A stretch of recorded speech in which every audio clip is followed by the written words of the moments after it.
Ազգային կոնգրեսի 5 պատգամավորները շրջանառության մեջ են դրել ազգային ժողովի որոշման նախագիծ, որը ընդունվելու դեպքում ազգային ժողովի ժամանակավոր հանձնաժողովի եզրակացությունը պետք է ուղարկվի դատախազություն, չարաշահումների փաստերով քրեական գործեր հարուցելու եւ մեղավորներին պատժելու նպատակով։ Կան խախտումներ, ակնհայտ խախտումներ, չարաշահումներ, եթե ցանկություն լինի, հենց դրանց հիման վրա կարելի է եւ պատժել մարդկանց, եւ նաեւ սակագնի էժանացման հարցը դնել։ Ազգային ժողովի որոշման նախագծով հակպատգամավորներ առաջարկում են նաև հանրային ծառայությունները կարգավորող հանձնաժողովին ուսումնասիրել գազային ժամանակավոր հանձնաժողովի բացահայտած թերություններն ու 2 շաբաթվա ընթացքում ազգային ժողովին ներկայացնել, թե ինչպես են պատրաստվում շտկել դրանք ու նաև գազի սակագինն իջեցնել։ Արամ Մանուկյանն ասում է, հարցը պետք է քննարկել, արդյունքում կարող է շահել եւ Սպարողը եւ Գազպրոմը։ Ես հիմա առավելևս համոզված եմ, որ կա այդ հնարավորությունը իջեցնելու, քննարկելու եւ ամենևին չվնասելու ոչ շահույթին, ոչ իրենց ներդրումներին, այլ ընդհակառակը ես կարծում եմ, որ որոշակի չափով, մինչև ասենք $30-40 իջեցնելու սահմաններում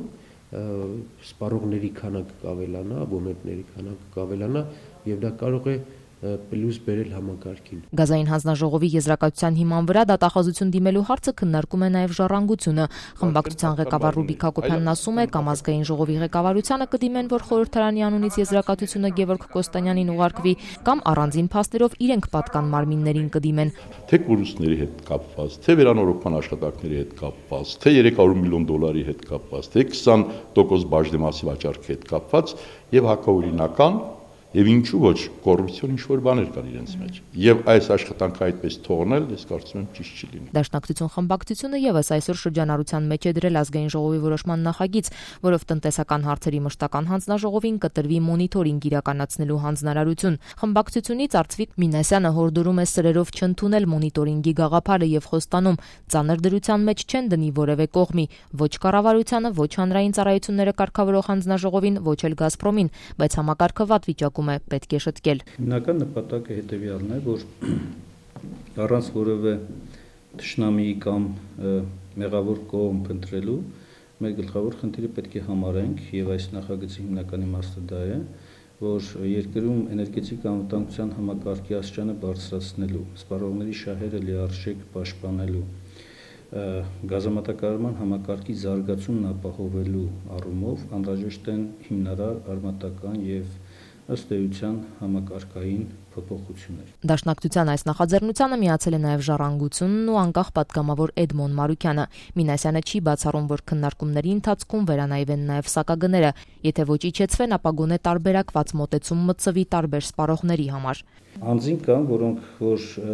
անհրաժեշտություն ունեն նվազագույն գազասպառման իրենց կենցաղային, սոցիալական խնդիրները լուծելու համար։ Նրանց համար պետք է խիստ մատչելի լինի գազի սակագինը։ Բարգավաճ Հայաստան խմբակցությունից Միքայել Մելքումյանն ասում է, այս եզրակացությամբ արդեն պաշտոնական փաստաթղթի ձևով են ներկայացվում ոլորտի խնդիրները, յուրաքանչյուրն ազատ է այդ հարթակն օգտագործել փոփոխությունների հասնելու համար։ Այսինքն, այստեղ պետությունը չպետք է տուժի, սպառողը չպետք է տուժի եւ հայկական կամ հայաստանյան ապրանքները պետք է մրցունակն։ Եթե մենք անընդհատ փորձենք գազը եւ էլեկտրաէներգիան թանկացնել, մեր արտադրանքները եւ ծառայությունը ընդհանրապես մրցունակ չեն լինի։ Պետք է համադրել այս բոլոր շահերը։ Իշխող Հանրապետականի ներկայացուցիչ գազային հանձնաժողովի անդամ Լեռնիկ Ալեքսանյանն ասում է գոհ է եզրակացությունից։ Հանձնաժողովը շատ լավ է աշխատել, վեր է հանել նաև կոռուպցիոն ռիսկեր, կարող էր դա էլ չանել։ Ինչի որտեղ այնտեղ բաներ կար, որոնք հանձնաժողովի անդամները խորացել են, որոնք իրոք իջնում են դեպի կոռուպցիա, դեպի կորուստների հիմքերը, մինչև կարող էր գազի հանձնաժողովը այդքան ունել։ Բայց կար նաև մենք ցանկություն իշխանությունների կողմից